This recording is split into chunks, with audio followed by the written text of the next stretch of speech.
Всем привет, меня зовут Даша, и я нахожусь в Барселоне. Меня зовут Саша, я сейчас нахожусь в прекрасном солнечном Лиссабоне. Мы придумали абсолютно новый проект, в котором мы сравниваем разные города в разных странах. Португалия, Испания, Лиссабон, Барселона. Где лучше, тут или там? Пастел де нато или крема каталана? Джинджиния или сангрия? Фадо или фламенко? Если вы не поняли, о чем я, то вам обязательно надо смотреть этот выпуск. Let's go!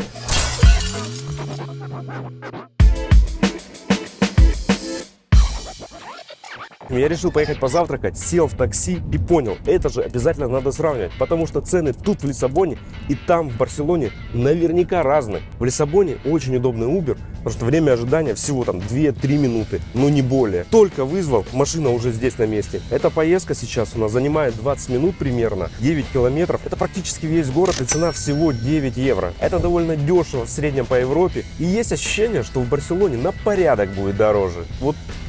Вот поверьте мне. Саш, я заморочилась и тоже вызвала Uber именно по таким же параметрам. 9 километров, мне это обошлось в 19 евро. Но по законам Каталонии Uber ожидать нужно не меньше, чем 15 минут. Это сделано для того, чтобы вы пользовались обычным такси, а не Uber, то есть поддерживали местного производителя.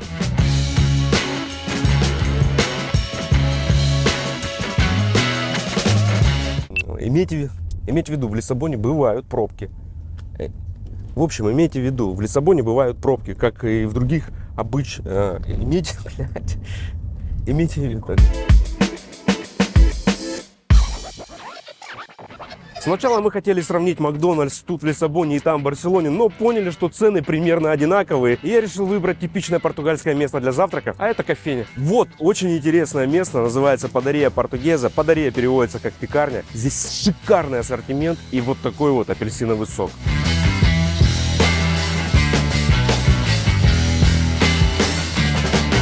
Обычно на завтрак в Португалии пьют апельсиновый сок, чашечка кофе и какая-нибудь выпечка. Там круассанчик, там сладенькая булочка. Я взял круассан с альмоном. Это все мне обошлось 7 евро. У португальцев есть интересная особенность. Они пьют чашку крепчайшего кофе, а потом запивают водой.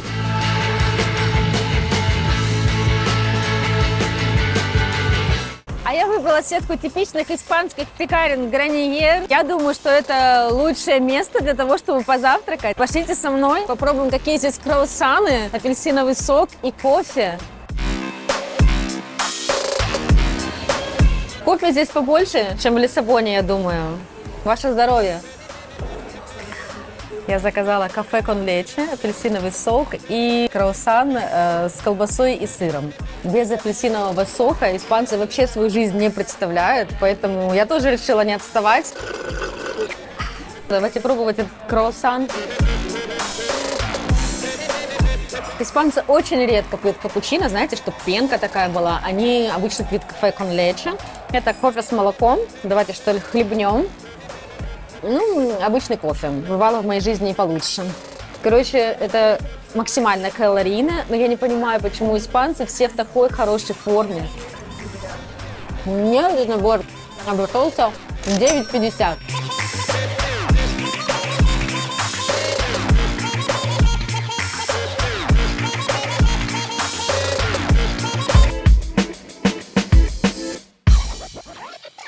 Пришли в самое туристическое место, очень аутентичный бар. Сюда приходят все туристы. Здесь подают только вишневый ликер. Никаких других напитков. Погнали, попробуем.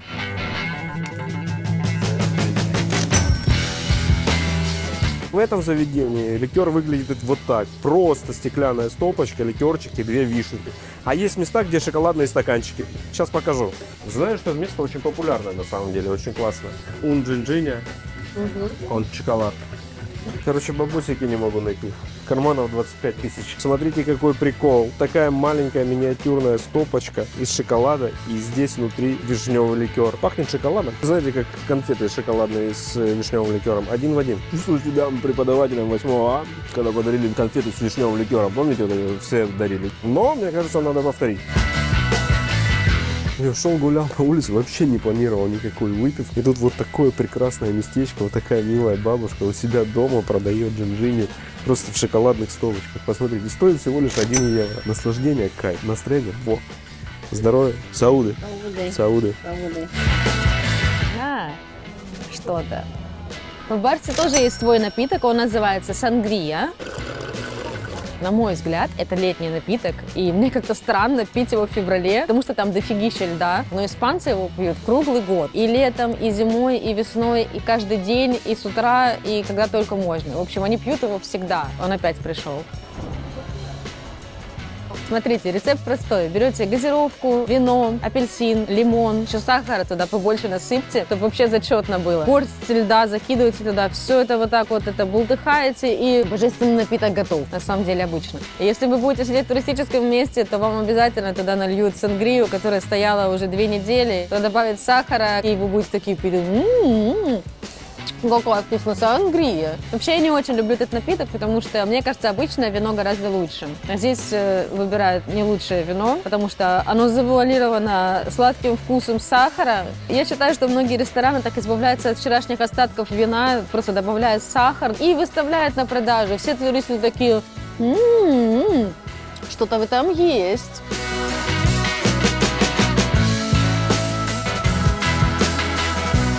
Снимать невозможно. Мне отвратительно здесь находиться. Здесь какие-то бомжи, какие-то попрошайки, какие-то алкаши. Какой-то пиздец. Отвратительное место. Вроде бы традиционный напиток пришли попить, а здесь... Давайте сравним цены на продукты питания. Я нахожусь в обычном супермаркете «Континент». Здесь я соберу минимально необходимую продуктовую корзину. Погнали! Лосось. Килограмм стоит 14 евро. Берем полкилограмма за 7. Килограмм апельсинов. 1 евро 20 центов. Возьмем 3 штучки. Килограмм картошки стоит 1 евро 45 центов. Ну, кстати, она здесь всегда чисто. Ни разу не видел грязную картошку. Здесь, конечно, очень маленький выбор помидор. 1 килограмм стоит 1 евро 89 центов. Берем килограммчик. Гречки здесь нет, поэтому давайте выберем какой-нибудь рис. Подожди, это что? Подожди, это зубы? Это же молочные зубы. Не, ну гон какой-то. Короче, я думал, это какие-то чьи-то зубы. На самом деле это просто кукуруза. Обычная пачка самого дешевого риса 1 евро 49 центов.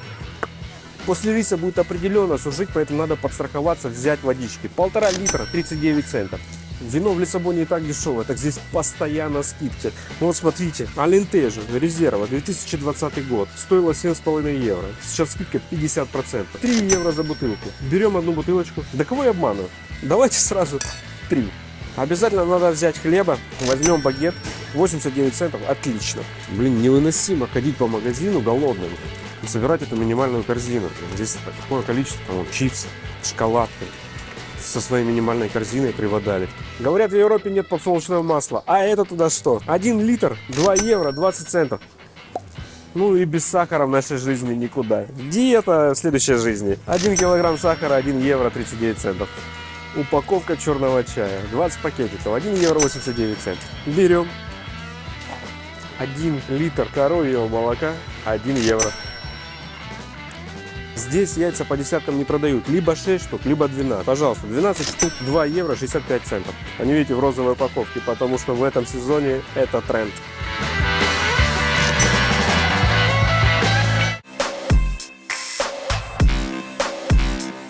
Полкилограмма лосося 8,5 евро. Килограмм апельсинов 1 евро 10 центов.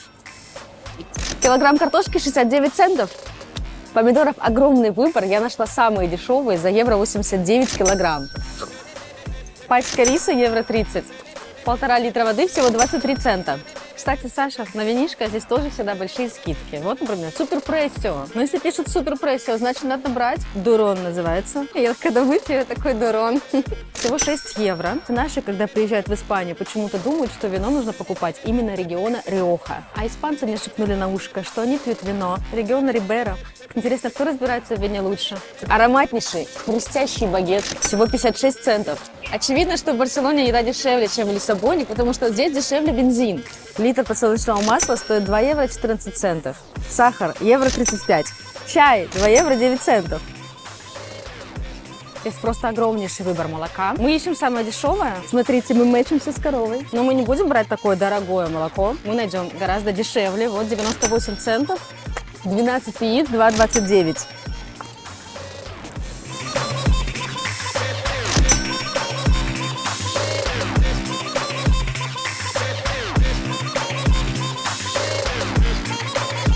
А для любителей андеграундной алкогольной продукции есть вот такое вот вино из пакета, которое стоит 85 центов за литр. Хэштег безысходность, хэштег испанский стыд, хэштег а что вчера было, хэштег звоните врачу, хэштег вечеринка ВД Целодома. Всех хочу успокоить, кто сильно переживает по этому поводу. В Лиссабоне с бензином все нормально, он есть. Не очень дешевый, но есть. 1 литр 95-го бензина 1 евро 85 центов. И, пожалуйста, заправляй свою машинку и в путь.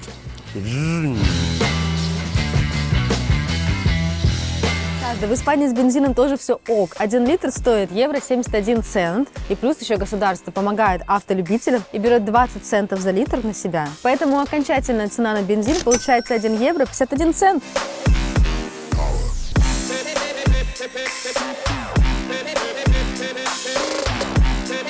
В итоге цена 1,5 евро. Ха.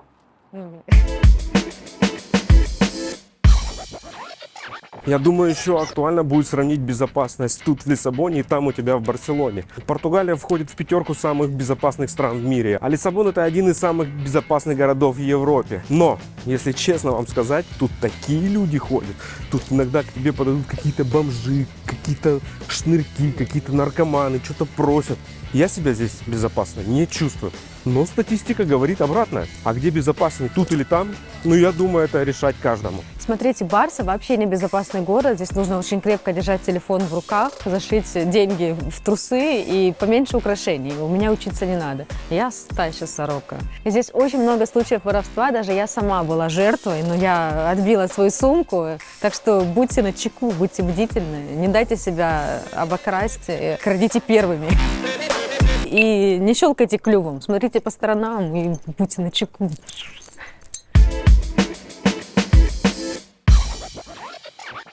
Даш, давай сравним метро тут в Лиссабоне и там у тебя в Барселоне. Посмотрим, какие цены и насколько чисто. Для того, чтобы в Лиссабоне использовать метро, надо купить билет. Покупаем его вот в таком вот аппарате, который стоит на входе в любую станцию. Здесь все максимально просто и удобно. Одну карточку на одну поездку. Стоимость поездки 1 евро 65 центов. Общая поездка с карточкой 2 евро 15 центов. Либо мы оплачиваем наличкой, либо карточкой. Плата картой.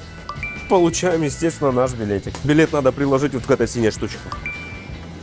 Есть здесь одна особенность. Этот билет надо сохранить до конца поездки, потому что вы не выйдете без него. Там точно такие же турникеты. Метро в Лиссабоне максимально чистое, комфортное. Всего 4 ветки, не надо ничего запоминать, все просто. Но оно медленное, потому что на каждой станции надо ждать от 4 до 10 минут следующего поезда. Представляете, такое долгое ожидание. Вагончики очень кайфовые внутри, пойдем. Вот это, знаете что? Это пробковое дерево. Это то же самое, что в бутылках в вине. А потому что в Португалии очень много пробковых деревьев. А еще здесь очень удобно заниматься фитнесом. Все, позанимались фитнесом, теперь можно и десертика съесть. Посмотрите, какую классную осеннюю инсталляцию замутили работники метро Барселоны. Просто идешь по метро и ощущаешь себя в каком-то листопадном осеннем лесу. Ладно, пошлите покупать билетики. Вот этот прекрасный аппаратик, который даст нам билетик в заветный мир метро. Обычно эти аппараты меня очень пугают, потому что здесь много иностранных фраз, но здесь максимально все просто. Нажимаете вот сюда, 1 билет 2,40 и просто оплатить. Забираем билетик и мчим в метро.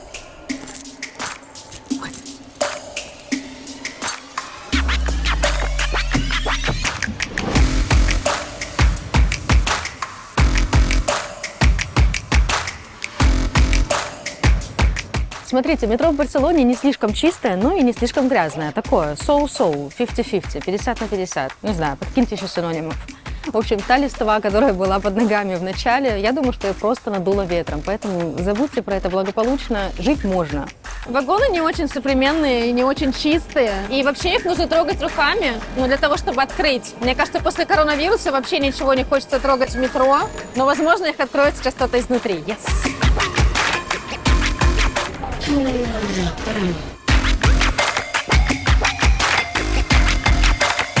А вообще в Барсе есть и вот такие станции, похожие, я не знаю, как на космический какой-то корабль, которые оснащены системой безопасности, которые идеально чистые, вот, вылизанные просто. Новейшая станция совершенно не сравнится с той, на которой я была до этого, там, где были разбросаны листья. Барселона, она разная. Не делайте вывод по одной станции.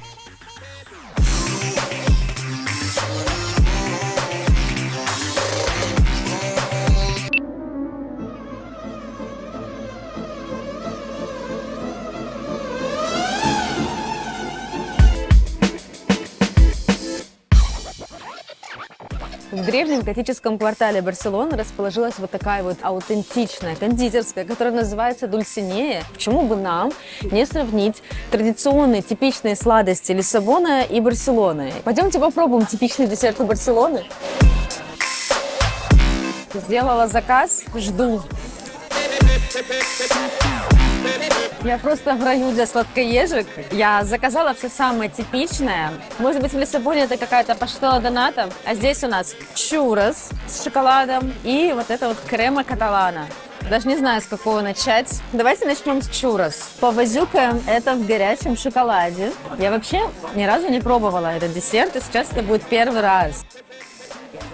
Я не знаю, с чем это сравнить. Я думала, что это будет очень сладкое. Жирный чуррос похож на тесто чебурека, просто без начинки.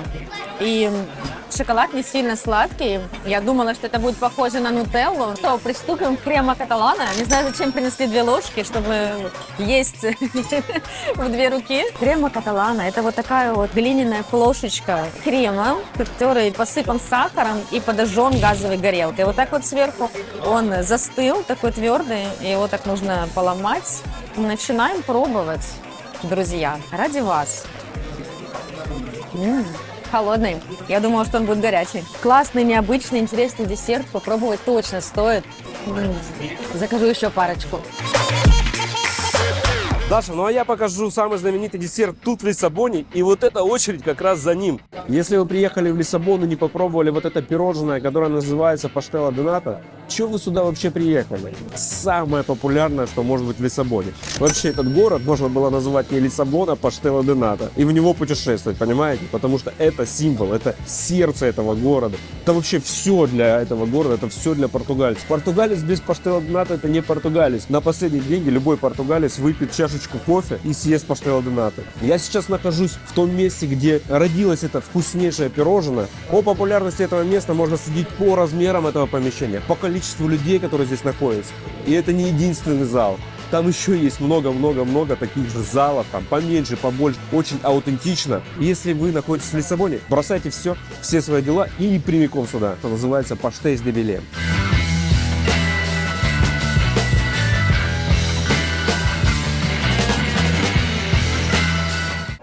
Это очень старинная кафешка.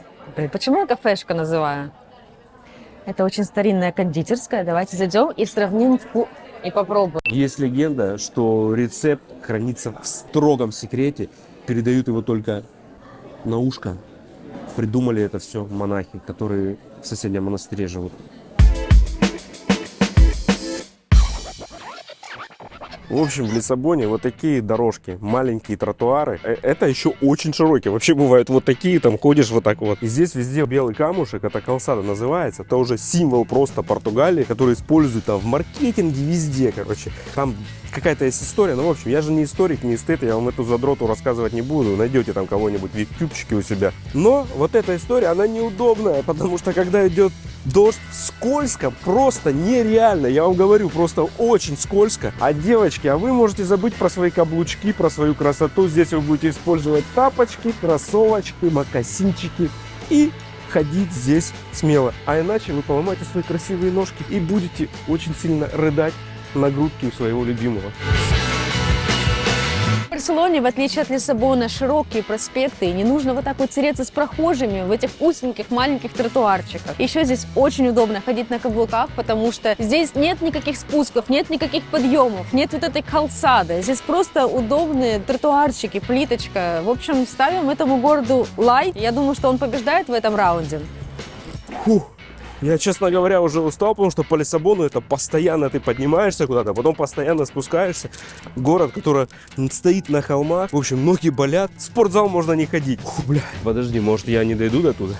Но португальцы молодцы. Они вот в промежутках, где нет лестницы, они ставят вот эту штучку, чтобы можно было отдохнуть. В Испании просто идеальнейшие дороги, здесь нет никаких дыр. Просто ровные, красивые дороги, идеальная разметка, сливы. Я вам скажу, здесь обувь мыть не надо ни зимой, ни весной. Здесь нет никакой грязи, здесь просто всегда чистота. Также не надо мыть машину. Машина тоже всегда чистая. Если идет дождь, то она становится только чище. В Испании, наверное, одни из лучших дорог в мире.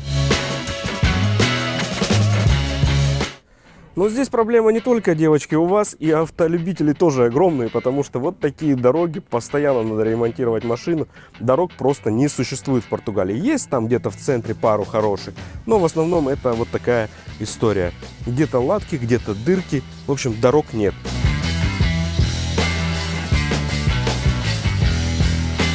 Когда идет дождь, это очень скользко. Скользко просто пиздец. Вот поверьте мне. Неоднократно я здесь ходил, неоднократно подскальзывался. Ну, сами видите.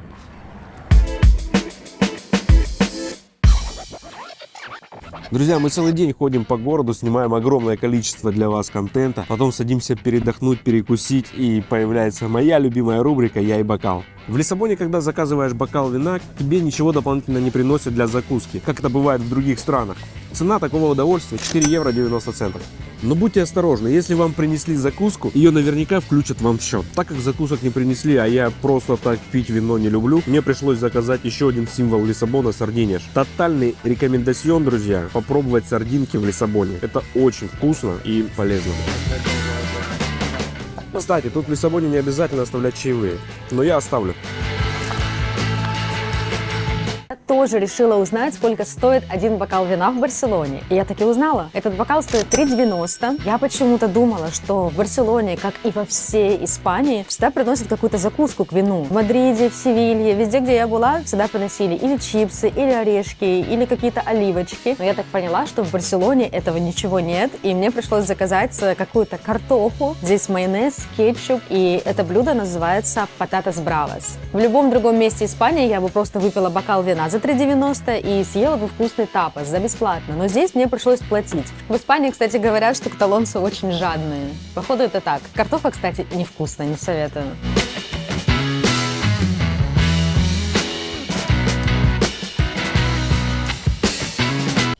Снял.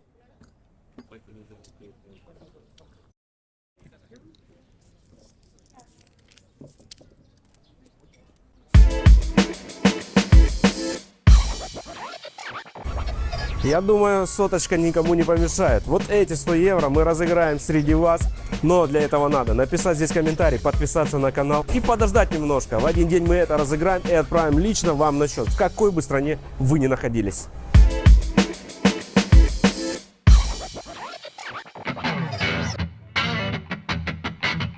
Лиссабон — это футбольный город. Здесь есть два знаменитых клуба. Это, естественно, Спортинг. И самый знаменитый — это, конечно же, Бенфика. Бенфика находится в топ каких-то там клубах. Знаете, кто тут играл?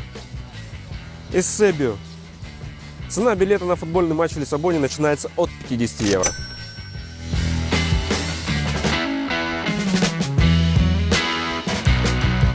Барселона — это тоже супер футбольный город. Здесь есть два клуба, которые участвуют в Ла Лиге. Один из них — это Эспаньол, и второй — это один из самых титулованных клубов в мире — Барселона. Знаете, кто это?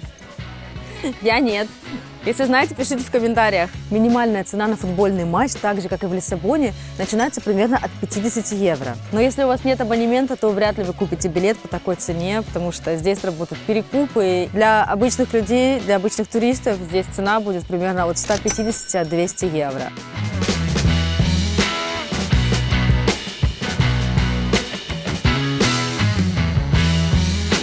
В мире Барселона, где я нахожусь.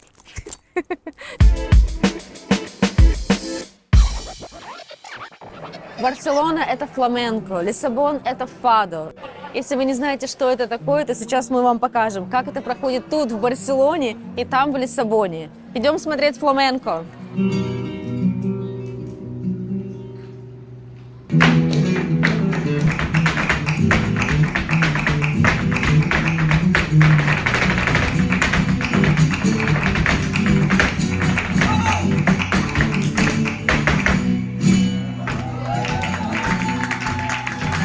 Фламенко обошлось мне в 17 евро. Любой бокал вина, шампанского, еще чего-то стоит 5 евро. Мне очень понравилось. Здесь просто вот максимальная экспрессия, максимальная страсть. Хотелось просто пуститься в пляс вместе с ними. Очень позитивные актеры. В конце, мне кажется, они сейчас будут раздавать автографы. Если я еще раз буду в Испании, я обязательно посещу фламенко. И вам всем тоже очень советую. Обязательно к посещению.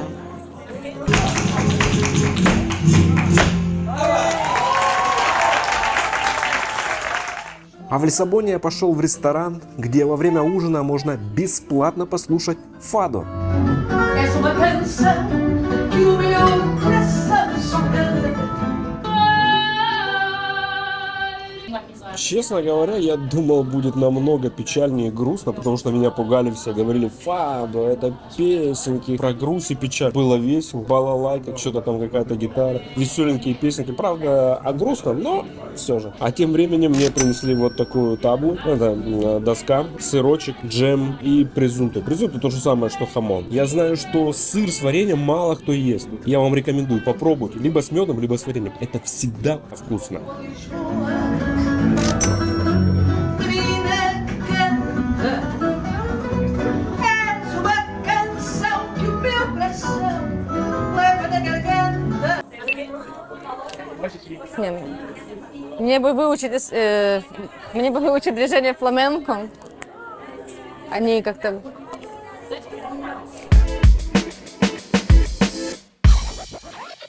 Когда сравниваешь два города, обязательно знать цены на аренду жилья. Потому что это очень важный показатель, особенно когда выбираешь город для жизни. В Лиссабоне в последние годы цены на аренду жилья очень сильно выросли. Все потому, что этот город стал популярен. А как не выбрать этот город? Здесь постоянно солнце, везде апельсины, здесь есть океан, пляжи, очень развитая инфраструктура. Здесь прекрасные, открытые, добродушные люди. Да, они немножко медленные, немножко ленивые, но они добрые. Аренда однокомнатной квартиры в центре города стоит в среднем $970. Мне кажется, что в Барселоне примерно такой же ценник. Коммунальные услуги в месяц примерно $150. Есть один момент. Здесь очень сложно арендовать квартиру, потому что спрос превышает предложение. Из-за этого ценник растет. Хозяева квартир тщательно отбирают арендатора. Вам нужно иметь кучу документов, кругленькую сумму, местный налоговый номер. Без него контракт практически не заключить. Один из главных пунктов, по которому вас будут тщательно проверять, это ваша финансовая состоятельность. Могут попросить оплатить за год вперед. Помимо всех этих документов, помимо денег, хозяин квартиры может попросить еще поручителя. И мало всех ваших гарантий, понимаете? То есть в том случае, если вы прекратите оплату или съедете раньше, то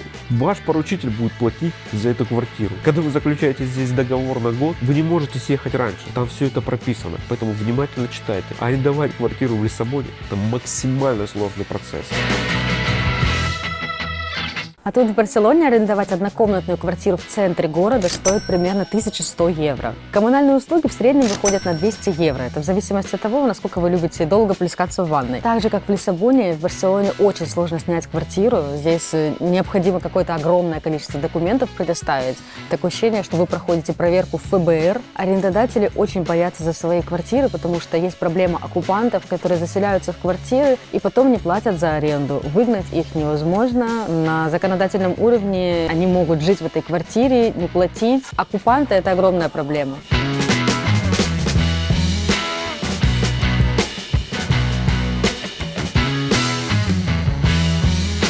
Они могут жить в этой квартире, не платить и... Что, добей. Вот такие пироги. Сравнили достаточно моментов, чтобы вы поняли, где кайфовее, тут или там. Мне кажется, Лиссабон был просто кайфовый. Чтобы выиграть вот эти вот 100 евро, вам нужно сделать всего ничего. 3 пункта. Подписаться на наш канал, Нужен комментарий, поставить лайк этому видео, хорошее настроение. и вы будете участвовать в розыгрыше. Мы разыграем эти 100 евро, и мы отправим эти деньги на любой счет в любую точку мира. Все просто и легко. Обязательно отправляйте это видео своим друзьям, знакомым и малознакомым людям, потому что я уверена, им это интересно. Ладно, я пошел, мне сказали, там на ярмарке где-то жарят молочного поросенка. Пока! Увидимся в следующем видео. Адьос!